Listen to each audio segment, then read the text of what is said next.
If we read method, then we solve any question of parabola. यदि हम विधि को अच्छी तरीके से पढ़ लेते हैं तो कोई भी प्रश्न परवलय का, कोई भी प्रश्न का अनुरेखण कर सकेंगे. Tracing of the parabola. Tracing of the parabola. Step 1 method number 1 का पहला पॉइंट आपको करना है. The given equation of second degree. आपको जो प्रश्न में दी है वह सेकंड डिग्री को हम लिख लेंगे. मान लीजिए वह इक्वेशन है a x square plus B Y square plus 2 times h x y plus 2 times g x plus 2 times f y plus c is equal to 0. समीकरण नंबर 1. अब इसके पश्चात हम सेकंड स्टेप ज्ञात करेंगे. We find the values of A B C H G F. That is 6 object in equation 1. The coefficient of x square is said to be a. The coefficient of y square is said to be b. The half of the coefficient of xy is equal to h. The half of the coefficient of x is equal to g, and the half of the coefficient of y is equal to f, and other value is c. So we find 6 values a, b, c, h, g, f. Hindi में कहें x square के गुणांक को ए कहते हैं, Y square के गुणांक को बी कहते हैं, और एक्स वाई के गुणांक के आधे को एच कहते हैं, और एक्स के गुणांक के आधे को जी कहते हैं, और वाई के गुणांक के आधे को हम एफ कहते हैं, और जिसमें न एक्स हो न वाई हो उसे हम सी कहते हैं. समीकरण नंबर 1. इस प्रकार से 6 ऑब्जेक्ट आप पूरा करेंगे. Step number 3. इसके बाद आप स्टेप नंबर 3 पे जाएंगे. वी लेट ए बराबर अल्फा स्क्वायर. जो आपने ए निकाल रखा है उसको हम अल्फा स्क्वायर मानेंगे या अल्फा बराबर से अंडर रूट ए प्राप्त कर लेंगे. We find the alpha and we find the beta. तो what is beta? B is equal to beta square. This implies that b is equal to under root beta या under root b. Beta is equal to under root b. Step number 4. Hindi में कहें step number 2 में कि आपने a B C H G f के मान प्राप्त कर लिए हैं, जो कि मैंने अभी आपको समझाया था. इसके बाद स्टेप नंबर 3 में आप अल्फा का मान निकालेंगे. अल्फा बराबर अंडर रूट ए हो जाएगा, बीटा बराबर अंडर रूट बी हो जाएगा, यानी ए बराबर अल्फा स्क्वायर होता है और बी बराबर बीटा स्क्वायर होता है. Step number 4. If we find the values of gamma. आप यहाँ पर गामा देख रहे हैं. We find the values of gamma. यहाँ पर आप ये गामा देख रहे हैं. देखिए gamma is equal to alpha square plus beta square, या एम्प्लीकेशन अंडर रूट गामा बराबर under root alpha square plus beta square. इसके बाद हिंदी में कहें गामा का मान हम प्राप्त कर लेंगे, जिसका सूत्र आपने देख रहे हैं. गामा बराबर alpha square plus beta square. Step number 5.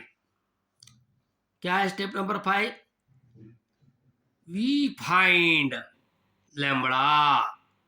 हमें लैम्बडा का मान ज्ञात करना है.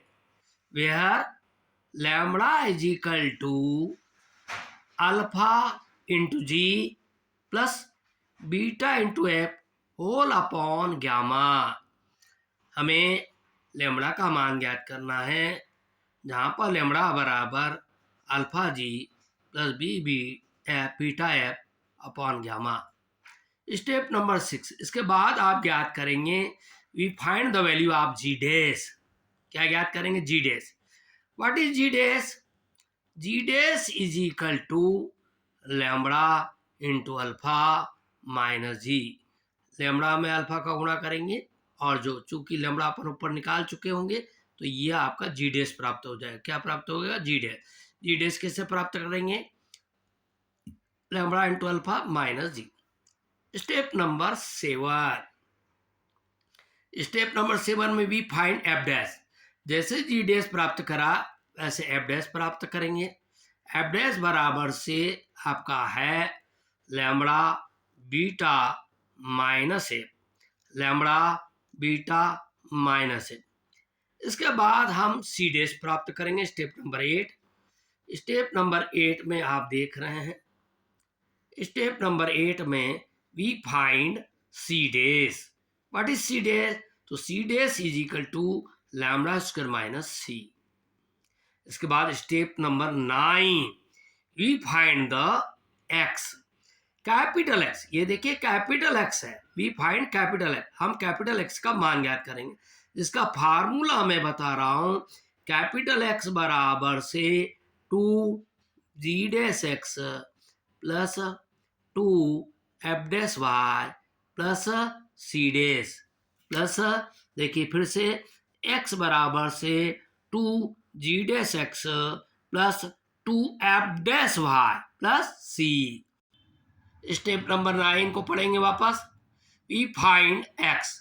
तो x is equal to 2 g dash x plus 2 f dash y plus c, और ऑब्लिक में हम डिवाइडेशन करेंगे 2 टाइम्स अंडर रूट में ब्रैकेट के अंदर जी डैश का स्क्वायर प्लस एफ डैश का वर्ग। देखिए ये आपका x का फार्मूला, आप इसे याद कर लीजिएगा। देखिए विधि पढ़ेंगे तो आप सवाल कर पाएंगे, और ये मैं बहुत सरल विधि बता रहा हूं। ऐसी विधि आपको कर रहे हैं तैयार कि आपको कार्य इजी हो जाए। इसके बाद स्टेप नंबर 10 करेंगे। 10 में क्या करेंगे? We find capital Y. We find capital Y. What is Y? Y is equal to alpha into X. आपको अल्फा मालूम होगा, एक्स आपको पता है, एक्स नहीं पता। Alpha X plus beta Y plus lambda, देखिए लैम्बडा का मान ऊपर निकाल चुके हैं, अपान में अंडर रूट गामा। देखिए लैम्बडा का मान कहाँ है, वापस आपको बताते हैं। लैम्बडा ये रहा, लैम्बडा लैम्बडा ये रहा आपका, और ये गामा ये रहे, गामा बराबर alpha square plus beta square. तो ये आप वाई डैश, तो वाई का मान क्या हो गया? वाई का मान हो गया capital Y alpha X plus beta Y plus lambda upon gamma. Step number 11 we find latus rectum. We find latus rectum मतलब नाभि लंब, और नाभि लंब को आप लोग तो जानते, 11th कक्षा में पढ़ा, 4a क्या कहते हैं? 4a। देखिए यह आपका 4a, ये है लेटस रेक्टम। हिंदी वाले लिखेंगे नाभि लंब। तो नाभि लंब का सूत्र क्या हो जाएगा? 4a बराबर से 2 टाइम्स अंडर रूट में जी डैश का वर्ग प्लस एफ डैश का वर्ग अपॉन गामा। आप देखेंगे लेटस रेक्टम नाभि लंब 4a is equal to 2 times under root में जी डैश का वर्ग प्लस एफ डैश का वर्ग अपॉन गामा, अपॉन गामा। इसके बाद step number 12 standard equation of parabola, मतलब परवलय का मानक समीकरण। देखिए standard parabola, standard equation of parabola हम लोग कक्षा 11 में जानते हैं। तो यहाँ लिखना है कैपिटल लेटर में Y square is equal to 4x, सभी लोग जानते हैं, हम लोग सभी को ज्ञात है। तो यहाँ स्मॉल लेटर में नहीं लिखना है, कैपिटल लेटर में, क्योंकि स्टैंडर्ड अपन बनी है। Capital Y square is equal to 4a capital x, ये कैपिटल एक्स लिखा है, आप लोग ध्यान करिए।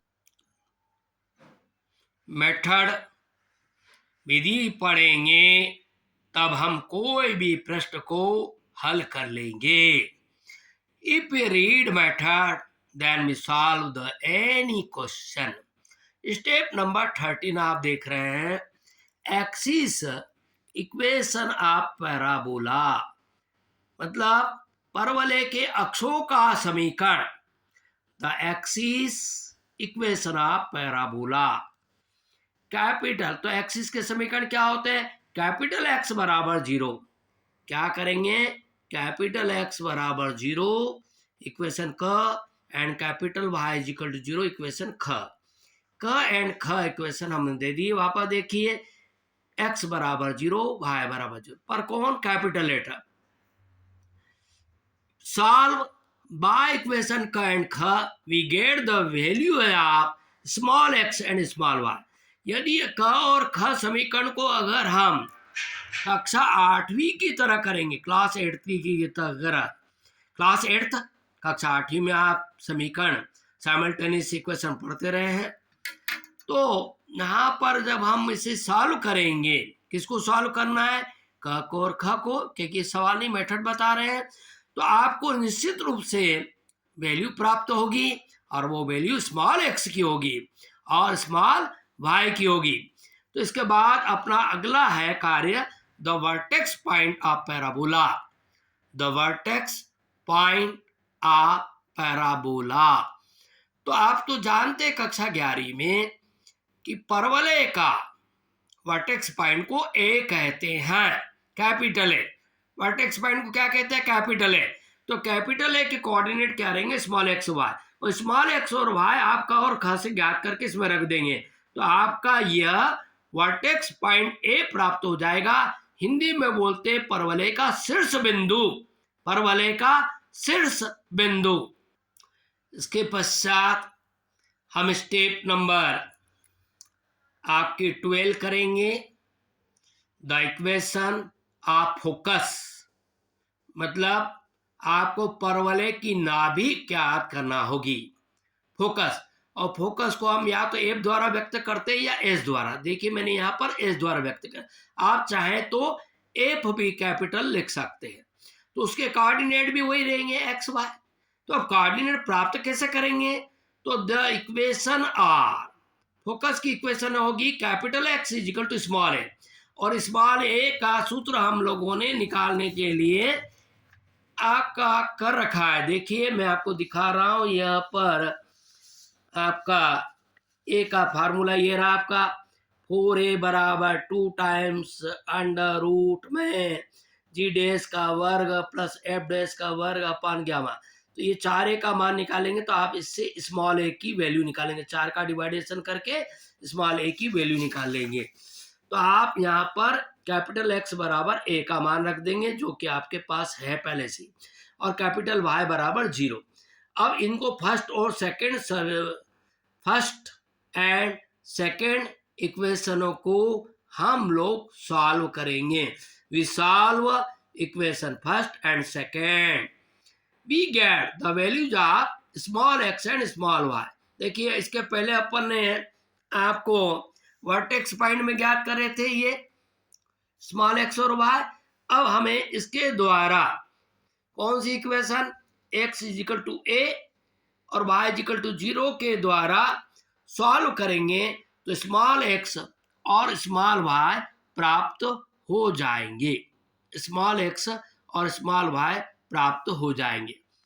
तो इसके बाद हमको पुट इन फोकस में रख देना है। किस में रख देना है? इसमें देखो एस में एक्स का मान यहाँ रख देंगे, एक्स का मान यहाँ रख देंगे, यहाँ ये रहा एक्स का मान रख देंगे और वाई का मान रख देंगे। देखिए एस का मान रख देंगे, वाई का मान रख देंगे। किन से? ये समीकरण नंबर 1 और 2 से प्राप्त होंगे, तो ये फोकस आपका प्राप्त हो जाएगा, फोकस। तो अब हम देखिए हमने फोकस प्राप्त कर लिया है, तो अब हम स्टेप नंबर 15 देखिए, ऊपर फोकस प्राप्त कर लिया है। Step number 15, the equation of directrix, the equation of directrix, the equation of directrix, मतलब नियता का समीकरण, हिंदी में क्या कहेंगे, नियता का समीकरण। तो इक्वेशन लिखेंगे capital X plus A is equal to 0, capital X plus small A is equal to 0। इससे आपको एक्स और वाई में, स्मॉल एक्स और वाई में डायरेक्ट्रिक्स का समीकरण प्राप्त हो जाएगा, क्योंकि कैपिटल एक्स का मान आप ऊपर निकाल चुके हैं। आपको कैपिटल एक्स का मान फिर से ध्यान दिलाते हैं। देखिए कैपिटल एक्स के मान आपको दिखाई दे रहा होगा, ये रहा दिखा आपको कि कैपिटल एक्स ऐसे प्राप्त करेंगे। इसका सूत्र कैपिटल एक्स का ये रहा, इसके द्वारा आप प्राप्त कर लेंगे। तो आप इसके द्वारा मान को, कैपिटल एक्स का मान यहाँ रख देंगे, ए का मान, तो आपको स्मॉल एक्स और स्मॉल वाई में कोई इक्वेशन प्राप्त हो जाएगा।